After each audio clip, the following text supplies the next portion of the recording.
Hi, everybody. It is definitely 5-ish wherever you happen to be, and I hope that you are able to jump in and spend a little time with me. I'm going to mute my phone real quick. Just when I think to myself, I'm not going to get any calls or texts, sure enough, I do. But I'm excited to be here today and to start our back to school week with Facebook Live. So hold on a second. All of a sudden I have a podcast going off. I am not kidding. Podcast. Take two. Oh, just when I'm trying to mute my phone, a podcast goes off. So how are you all today? It is, where I live, we are just 1 week away from the start of school at the public school level, and I can hardly believe that. It has been a very short summer in our house. We're trying to scrabble, my daughter and I are trying to scrabble together a little mom and daughter trip. We're thinking about actually going up to Chicago. Both of us are museum nuts. And so we thought we might go up there and hit 2 or 3 museums, but we will see how that turns out. Anyway, back to school week, boy, it couldn't have come at a better time in some ways as a response to what we're hearing in the news. Tragic, tragic news. Families left without children. Suddenly, within seconds, families left without mothers and fathers because of shootings. And there really is just no easy way to address that. Today, I'd like to present an idea to you, something that you can take to your child or your grandchild's classroom. You can approach teachers, you can approach school administrators or other school workers, coaches, preschools, wherever, after school programs, whatever, because this is really a one-size-fits-all idea. And I even have a printable list for you that you can print out, and you can begin to put this project together yourself.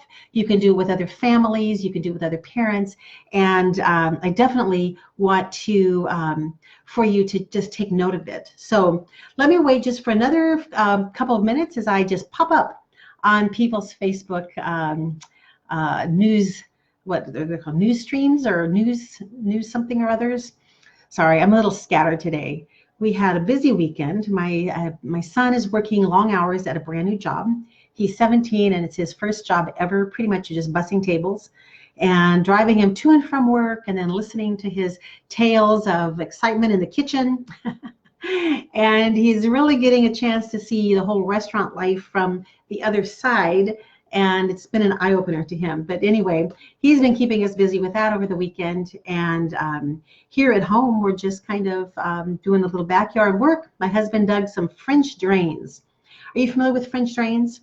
Maybe we'll do a Facebook Live on that someday. It is a way to direct water away from the foundations of your house. It's we put these in, so my husband's all a DIY project.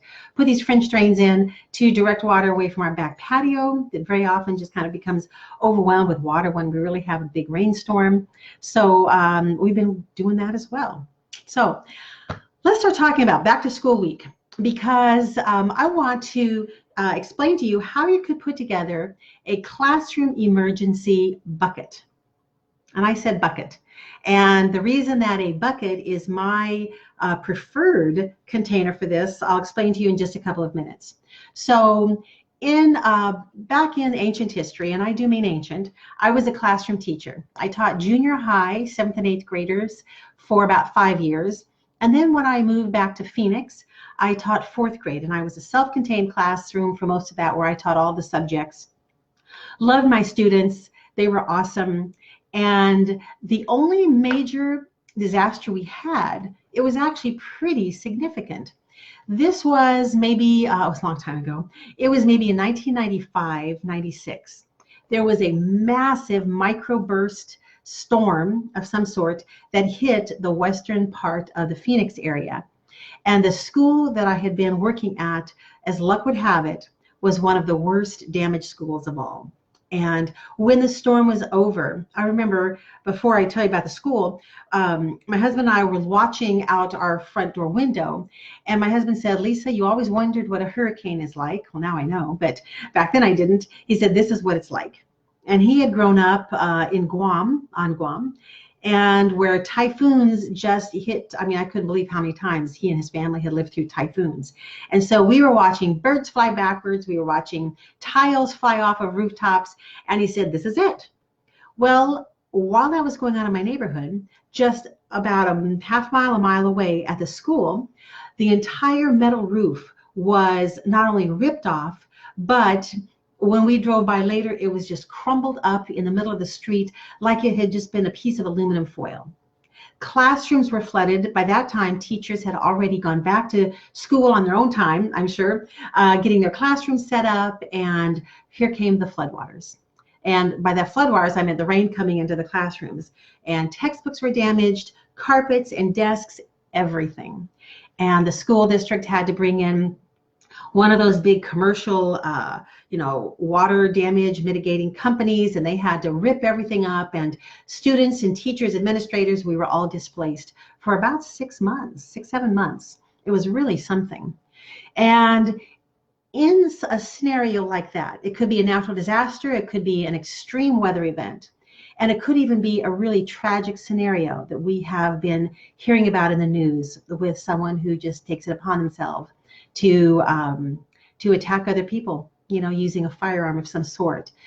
All of us hope and pray that those things don't happen. And then if you think about it, in the course of a school year, and all of the schools from coast to coast, really very seldom do we hear of any kind of even a weather-related catastrophe, much less something more extreme or more tragic. So a classroom teacher is responsible for the students in her care. And that is true whether it's a Sunday school class, whether it's a coach who has, a bunch of students that he or she is taking care of and working with, scout leaders, whatever the role is, there is an element of responsibility. And one thing that you could do to help in a really practical way is by looking at my plan to put together, I'm calling it a classroom emergency bucket, but it's applicable in just so many different scenarios. All right, after school programs, preschool, daycare, anything like that. And this kit is just a whole bunch of different kinds of emergency supplies that you just assemble and you just keep in a closet in a classroom, you keep in a hallway closet, you keep, wherever, even the trunk of a car, if that's, the only place where you can stash this. So a few of the ideas that I have are just related to the physical care of the kids and the physical welfare of the kids. As you look over my list, and you can print this out, and I'd love it if you would print this out and maybe take it to a classroom teacher, or maybe even put a bucket together and say, hey, I put this together, would it be okay if I just give this to you as a back to school gift? And in that bucket, you could have a first aid kit, some vomit bags. So the official name is an emesis bag. You can buy those on Amazon. They're not very expensive. Maybe some medical gloves. Gosh, what else do I have on this list? I have it right in front of me. Maybe a disposable CPR mask, some flashlight, maybe some light sticks for the kids, maybe some little packets of jelly beans or something similar, one per kid. You want to make sure that you are, you know about any kind of food allergies that are going on. Some Mylar pouches of water. What you want to think is if there was ever a lockdown situation because of a big storm outside, maybe because of a power outage. It can be something that is not, terribly extreme, but in any kind of a scenario, what would a classroom teacher, what might a coach or a Boy Scout leader, what might they need? So you want to think in terms of sanitation, maybe putting in a packet of Clorox wipes. I mentioned the emesis bags, maybe a little box of a roll of toilet paper. You might want to think about sustenance. And yes, those of you who have gone through my boot camp challenge, Build Your Best Ever Emergency Kit, some of this is going to sound really familiar to you. So what kind of little snacks could you put in there, even if it was a hard candy or just a bag of lollipops, 1 or 2 per kid? Maybe you want to think about shelter. They're already going to be in a classroom. They're all going to be in a building. But what if the lights go out? What if it is very cold inside? Or maybe what if it's hot? Maybe you'd like to just get one of those little $9 battery operated fans. So think in terms of, just imagine if you were in a classroom as a kid and as a teacher, as an adult, what might you want in that one little square room that would help get the kids through a difficult time, the adults through a difficult time? And it could be anything from tissues to baby wipes, gosh, hand sanitizer, anything like that. And all of this and more is on the list I'm going to give you. So a classroom emergency bucket is something that is very, very practical. And it's something that really any parent could do. You might want to get together and maybe see if you could present this to the PTA. And hey, PTA, maybe we could get free 5-gallon buckets. Just start asking around at grocery store, bakeries, or restaurants. A lot of times restaurants will have different kinds of big containers they buy their food in, and then they recycle them or they give them back to the food company. So, how much could we get for free? What could we get donated? And let people know, hey, we live in tornado country. We want to make sure that we have light sticks for the kids. We want to have, some kind of sanitation if they have to go to the bathroom, if there is a power outage and everyone is, going to be confined to the classroom. What do you think about that idea? I am really curious because every teacher and every administrator, every school district, every activity director, they're all going to be different. And as you put something like this together, even if you just take the list to them, or you assemble a bucket yourself, and you say, here's a back to school gift, I'd like to give this to you. Or maybe present it, set an appointment with a principal and say, hey, what do you think about this? What if some parents got together and, 4th grade parents got together and we made one bucket for each classroom, and 5th grade parents and anyone who might be interested and involved. It might even turn into, maybe a large activity where everyone just comes together, everyone brings, what they've been assigned, whether it's, a bunch of lollipops or several rolls of toilet paper or whatever, and put the kids together all at once. I just know that when I was a teacher, I took my responsibility very seriously.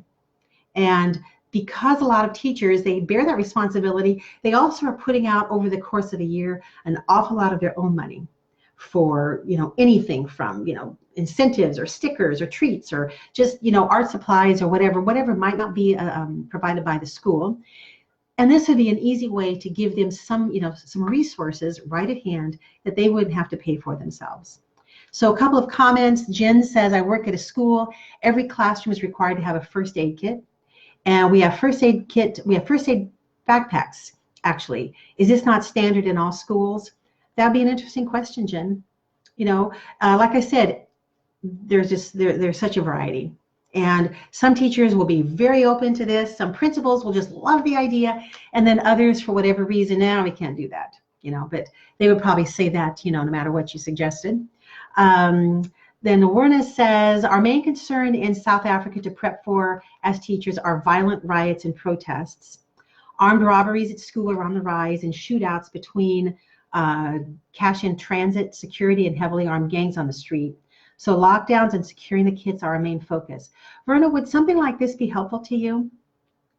If every classroom had a kit, so if there was a lockdown, at least inside, like I said, inside the walls of the class, the door is locked, maybe the windows are all shuttered and locked. What could you provide? What could you provide for the kids? Some kids, their parents might already have given them a little flashlight or maybe an extra snack or something. But what about those that just come with, just the very basics and don't have those for that kind of a scenario? Dolly says, I put general school supply backpacks together for our local crisis house. Kids have enough to deal with. School supplies should be the least of them. All right. And I know a lot of community organizations, Dolly, do just the very same thing. So I want you to get this list. And more than that, I really would love to know what happens with it. Are the teachers open to this? Are the PTA, other parents, are they open to this? Do they like the idea? And do they recognize this as a need? You and I, if you're watching this, you and I know that there really does come a lot of peace when you are prepared. And whether it's, snacks or water or whatever, flashlights, but our classrooms are probably not prepared. Okay, and I can tell you that the ones that I looked in and worked at, they would not be prepared for something like this, other than having the ability just to lock the door. So I want you to have this. I want you to go to thesurvivalmom.com. And here's the link for you to get that printable. thesurvivalmom.com/classroom bucket. Right now, thesurvivalmom.com/classroom bucket. And get the list. And I very, very much want, whether you message me here on Facebook, send me an email at lisa@thesurvivalmom.com. I really want to know how helpful this is to you. And I'd also like your feedback. So if you have ideas of how the bucket could be used or what we could add to the bucket, and by the way, the bucket in a really dire emergency could be used as an emergency toilet. Don't love that idea, but it could. You get a bunch of kids together, and sooner or later, someone's going to have to pee. All right, so I'd love to know. And then Rena says South Africa is not a prep-minded frame, so this is so valuable. And Rena, I would love to know how this works out for you. So that is all for now. Tomorrow is another back-to-school episode of the Survival Mom here on Facebook Live. And tomorrow we're going to be focusing on just the individual student. So today I've given you a plan of action for you to take this and the whole concept of a classroom emergency kit or classroom emergency bucket. Take that and see what you can do with it in the coming, let's say, 8 weeks or so as school is really kicking off. There may very well be community leaders and businesses who would gladly furnish you with whatever supplies you need to make this a reality. So let me know how it works out. Let me know how you put it to use. And I'm really interested to know the reaction that you get from the various school authorities and so on that you approach. So that is all I have for today. Tomorrow we're going to be talking about kids, individual kids, everyday carry. What can they have in their backpack or in their locker or desk to help them as individuals in some kind of emergency scenario? So I will see you then. Bye, everybody.